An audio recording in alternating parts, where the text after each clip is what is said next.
Voici Cookie Muller. Son cocktail préféré, c'est le whisky méthamphétamine. Elle fait partie d'un groupe de jeunes qui ne savent pas encore qu'ils vont devenir un sujet de fascination pour des générations et des générations, qu'on écrira des livres et des thèses à leur sujet, qu'on tournera des films sur eux. Ils sont l'incarnation de la subculture new-yorkaise, le golden age de la culture LGBT. Et Cookie Muller est la reine de ce petit milieu, sa superstar, sa diva. Elle tient une chronique qui s'appelle Ask Dr Muller, dans laquelle elle donne des conseils sur la prise de drogue. Elle a un fils, Max, qu'elle emmène un peu partout avec elle. Longtemps, elle est en couple avec une femme, mais elle part un jour en vacances en Italie et elle rencontre un Napolitain dont elle tombe folle amoureuse. Elle le convainc de venir à New York. Ils se marient. Ils sont tous les deux séropositifs. Ils ont attrapé le sida en utilisant une seringue infectée. Quand son mari meurt, Cookie perd la voix. Quelques mois plus tard, elle succombe à son tour. Cette histoire, c'est Nan Goldin qui l'a photographiée année après année, comme celle de dizaines d'autres personnes qui gravitaient autour d'elle à ce moment-là.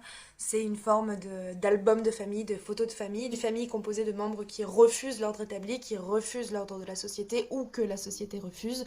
Nan Goldin, elle a fui une famille petite bourgeoise et une banlieue américaine mortifère. À 18 ans, la sœur de Nan Goldin se suicide en s'allongeant sur les rails d'un train.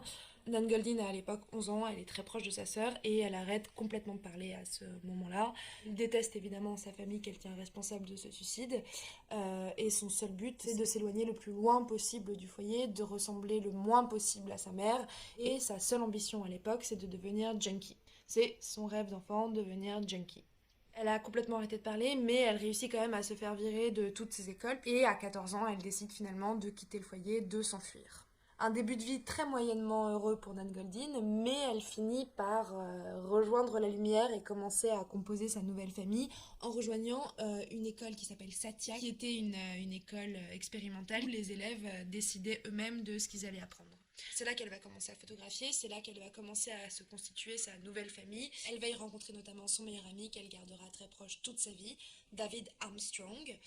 C'est ensemble qu'ils vont découvrir les films de la Nouvelle Vague, les films d'Antonioni. Ils vont découvrir aussi plus tard les photographies de Larry Clark qui suit un groupe de jeunes qui baisent et se droguent principalement. Et ils découvrent enfin Diane Arbus qu'ils adorent tous les deux. Ils comprennent avec elle que la photographie peut être un art. Ils adorent ces photographies à l'exception des photographies de drag queen. En fait, s'il déteste ces photos de Diane Arbus, c'est parce que David Armstrong lui-même a commencé à se travestir à cette période, et Nan Goldin et lui vivent au cœur d'une communauté de drag queens de Boston.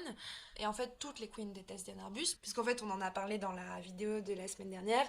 Le but de Diane Arbus, c'est de montrer le décalage qu'il y a toujours entre l'effet qu'on veut faire, entre l'image qu'on veut renvoyer et la perception que les autres en ont. Donc quand elle photographie les drag queens, elle les photographie à demi maquillées, à demi préparées, et ce qu'elle cherche à montrer, c'est leur masculinité qui transperce malgré leur maquillage, malgré leurs attitudes, malgré leur perruque. Nan Goldin, elle a absolument pas la même démarche. Elle vit avec ses drag queens, elle les aime, c'est ses meilleures amies. Quand elle développe les photos qu'elle a fait d'eux, toutes les queens se réunissent, commentent chacune des photos, déchirent celles qu'elle déteste.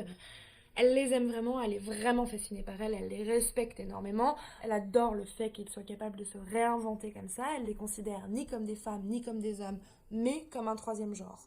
Et en fait, c'est ça toute la différence de Nan Goldin par rapport à Diane Arbus ou Lisette Model dont on a parlé. Toutes les trois photographient avec leur trip. Et la différence entre elles trois, c'est que Nan Goldin, elle le dit, mes photos, ce sont pas les photos d'une partie dans laquelle je me serais incrustée, c'est les photos de ma famille, c'est les photos de ses amis, c'est les photos des gens avec qui elle a vécu pendant des années, des années et des années. Pour être plus précis, elle va photographier l'immense soirée qui est sa vie entre le milieu des années 70 et le milieu des années 80. Elle le dit en fait, quand elle a commencé à se droguer et à boire, elle se souvenait absolument pas de ces soirées. Or, elle est obsédée par la mémoire, elle a toujours tenu un journal, ses photographies sont devenues et ils lui ont permis de se souvenir de ces soirées, mais aussi de se souvenir des personnes qui étaient là, puisque à cette époque, elle a déjà perdu tous les souvenirs de sa sœur, elle sait plus de quelle couleur étaient ses yeux, comment elle était quand elle souriait. Elle a commencé à photographier, elle le dit, parce qu'elle pensait qu'elle ne pourrait jamais perdre les personnes qu'elle prenait en photo. Elle a aussi dit quelques années plus tard que finalement, quand elle regarde ses photos aujourd'hui, elle se rend surtout compte de toutes les personnes qu'elle a perdues. L'immense majorité de ces photos, elles sont prises quand Nan Goldin est complètement bourrée, complètement droguée. Elle essaye d'avoir la photographie la plus honnête possible, donc elle ne va pas prévenir ses sujets, elle ne va pas les faire poser, elle ne va même pas regarder à travers l'objectif pour ne pas attirer l'attention des sujets, et ça donne ces cadrages hyper particuliers, des photos au flash souvent hyper saturées, et à ce sujet, Goldin n'en avait absolument rien à foutre de la technique, elle le dit en ces termes, elle n'en avait rien à foutre. Ce qui l'intéresse, elle le dit, c'est pas de faire une bonne photo. Ce qui l'intéresse, c'est l'honnêteté la plus complète. Elle va donc nous laisser un témoignage hyper honnête, hyper intime de ces années-là, de ce qu'était sa vie durant ces années 70-80, donc le bonheur d'être en groupe, de faire la fête et les aspects beaucoup, beaucoup plus négatifs, puisqu'elle va notamment photographier toute sa relation avec Brian, qui est un ancien Marines aspirant acteur, qu'elle a rencontré quand elle était serveuse dans un bar et qui, lors de leur premier date, est allée chercher de l'héroïne à Harlem, donc une certaine forme de romantisme.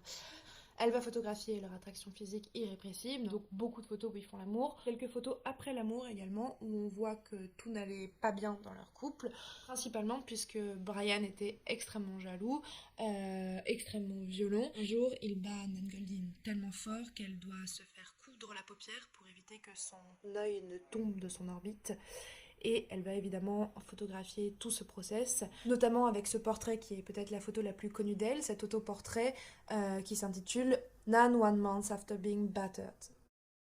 Toutes ces photos, ou presque toutes ces photos que je vous ai montrées, elles font partie du grand œuvre de Nan Goldin, qui s'appelle The Ballad of Sexual Dependency, qui est en fait un diaporama, puisque Nan Goldin n'est pas exactement une photographe, dans le sens où, en fait, prendre des photographies, des centaines et des milliers de photographies ne lui suffit pas. En fait, elle va créer des diaporamas, des slideshows, auxquels elle va ajouter de la musique, et ça lui permet de créer des séquences, de créer une narration, de créer un récit.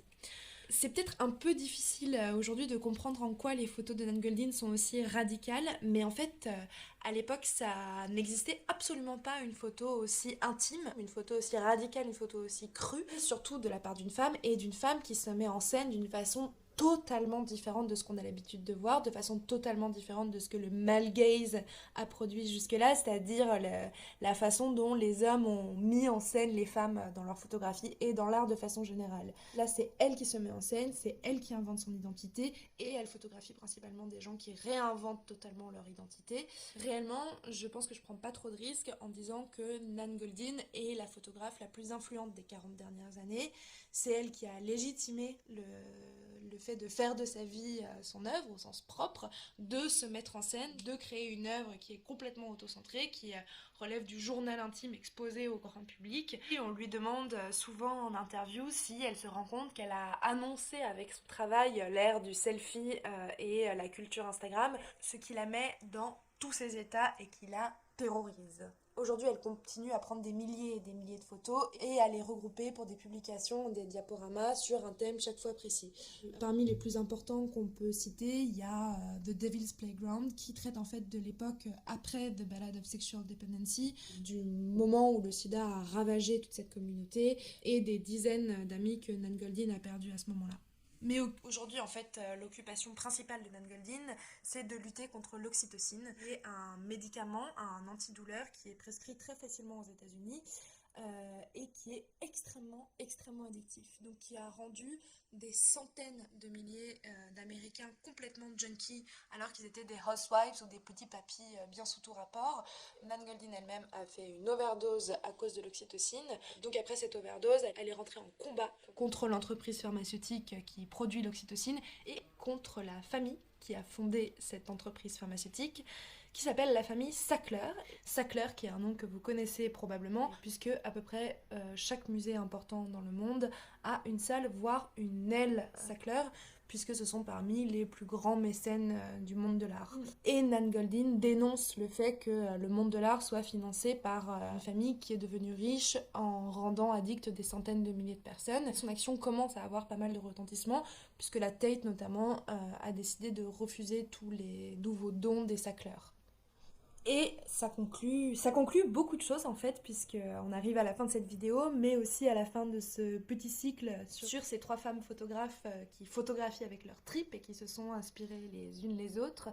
Ça conclut aussi cette période de confinement, pendant laquelle j'avais dit que je ferais une vidéo par semaine. Et je savais sincèrement pas vraiment à quoi m'attendre, puisque c'est quand même des relativement longues vidéos où je parle pas forcément en faisant 1 milliard de blagues à la seconde. Et j'ai été vraiment extrêmement agréablement surprise de voir vos réactions, de voir le nombre de personnes qui ont commencé à suivre ces vidéos. Donc j'ai très envie de continuer ces vidéos. Il faut que je comprenne aussi à quel point je peux les continuer, puisque ça me prend quand même entre 2 et 3 jours de travail. Donc dites-moi aussi ce que vous en pensez, si vous pensez que vous aurez vous aussi le temps d'accorder 10 minutes par semaine à de nouvelles vidéos, si vous en avez envie, si vous n'allez pas vous lasser de ce format. J'attends vos retours. Je voulais aussi vous remercier pour tous vos partages et vraiment c'est ça qui est un peu déterminant pour moi, puisque c'est comme ça que de nouvelles personnes tombent sur mes vidéos et j'ai besoin là du coup de comprendre si ce format peut me mener quelque part ou pas. Donc s'il vous plaît, si ça vous plaît, partagez ces vidéos, partagez-les en story, partagez-les à vos amis que ça pourrait intéresser. J'espère que je pourrai continuer, mais déjà pour la semaine prochaine, c'est sûr, on se retrouve avec un nouveau portrait de femme artiste. Ciao et merci encore.